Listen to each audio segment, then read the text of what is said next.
Hello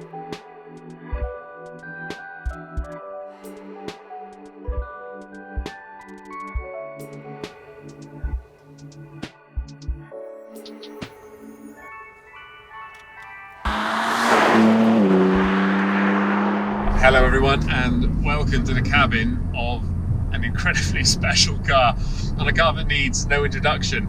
It's a new M3 Touring, and we've got this one in for a mag story next week, but while we're out photographing it I thought we'd just jump in and get a little bit of video, simply because this is a car that a lot of us have been waiting for a very long time, if not to buy then just so it exists, because it's one of those cars that kind of has to exist.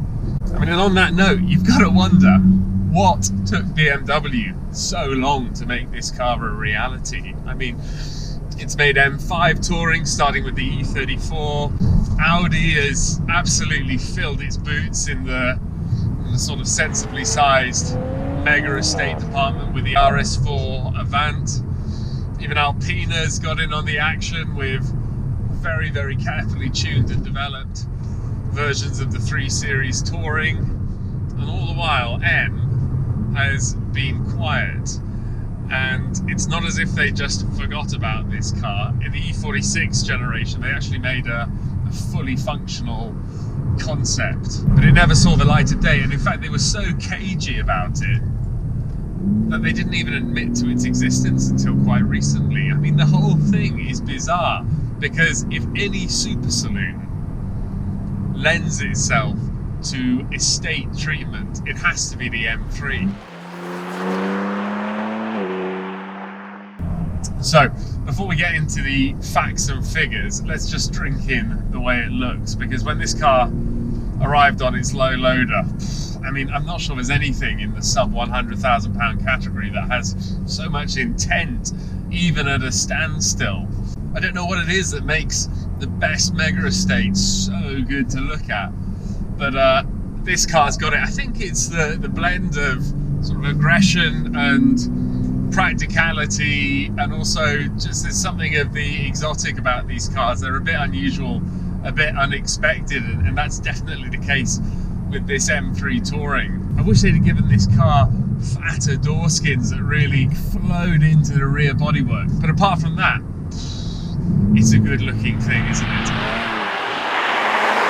It is an expensive car. I mean, the M3's got very expensive anyway, and the estate, this Touring version, is no different. It starts at just over £80,000, but this one's got a couple of quite expensive option packs on it. Those bring the carbon ceramic brakes, they bring these quite amazing carbon fibre bucket seats, which are among the best in the business, honestly. They're a bit of a pain in the ass to get out of after a long journey, but they really clamp you into place and cut the base of your rib cage, which is exactly what you want. This car's more or less fully loaded, and the upshot is it is a £100,000 BMW 3 Series Touring.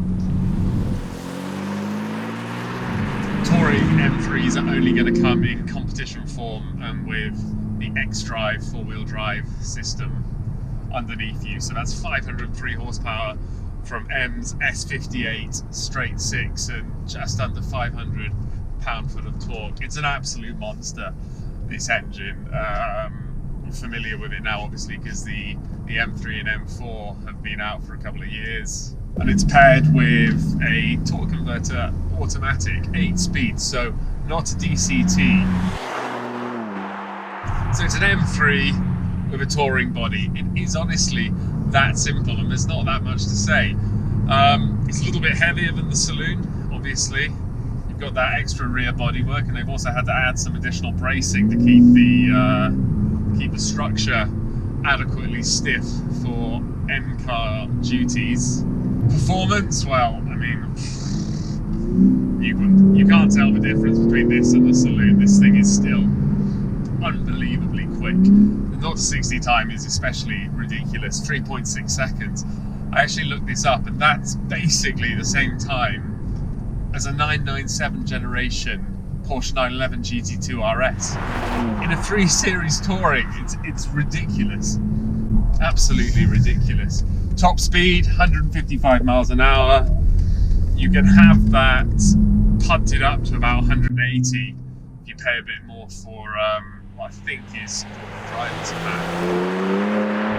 Handling, well, these first impressions suggest it's as per the M3 saloon. They've made absolutely no concessions to this being an estate. In fact, the rear spring rates have actually been increased on account of that heavier load over the rear axle. I have to say though, it's not as stiff. It's not quite as stiff as I remember the M3 being. You could live with this, which is, I suppose, that much more important conceptually with an estate model. So yeah, taut, a little bit fidgety at low speeds, comes together nicely as you get faster. Doesn't ride like a B3 Touring. It's not meant to, they're totally different cars. I mean, most of all though, it's about going point to point, ridiculously fast, with all that space behind you. And just, honestly, we had the second row of seats flattened earlier for a couple of snaps. You were looking through the car, looking through the full length of the car onto the backs of these carbon seats, which, as I say, look incredible. And the thing, it felt like some, you know, honestly, like those fast touring BTCC Volvos of yore. That's the thing, this car, it's a bit silly. Fast estates are a bit silly, but they're just so special. And this thing is alive, it feels special. Sometimes when car manufacturers give in and sort of give the people what they want, what you end up with is something that is a little bit lacking in conviction or a bit confused, and that's not the case with this car. It is very, very special. It's a proper driver's car. It's a proper tip-run car. Just don't scratch the expensive leather. It looks fabulous. It's comfortable. Cope with the ride. It's one of the most complete performance cars on sale. It's also the kind of car that everyone just wants a piece of. I mean, filling it up with fuel on the forecourt. People want to talk, people want to see the car, they want to have a look inside. It's a real everyday exotic. Audi RS4 remains a really capable and quite enjoyable car, but I mean, for me personally, this M3 just blows it out of the water. Maybe that's a bit strong, but dynamically, the Audi's flat-footed compared to this. You can feel that straight away. This car's got the balance, it's got the playfulness, it's got the adjustability.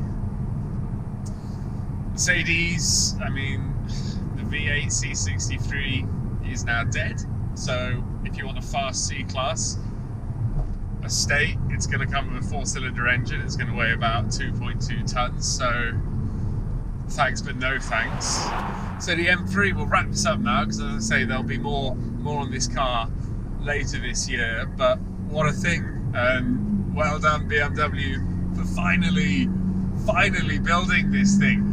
God knows what took you so long, but you haven't let us down. As ever, thanks for watching. Just make sure to like and subscribe to the Autocar channel.